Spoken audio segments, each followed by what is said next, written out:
रावण लंकेसी धाडिला राजा रावण असणारा वालीनी बगला धरून आणला होता देव असणारा बगलात रावणाला भगवानी केवढा होता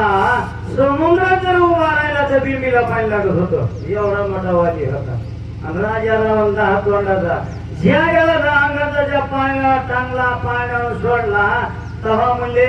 पौरस्थ ऋषीने असणारा आपला मुलगा घेऊन चालला म्हणजे बापाला दम निघत नाही एका दूर झाल्यावर हो आज ही तीच परिस्थिती आहे एखाद्याच्या मुलाला जर दुधाचा बाप कधी सहन करत नाही उभं एखाद्याने धरून एखाद्याच्या पोराला दोन ठोके धरा कधी दम धरणार नाही माग सरकणार नाही तसा पौरस्थ ऋषी आले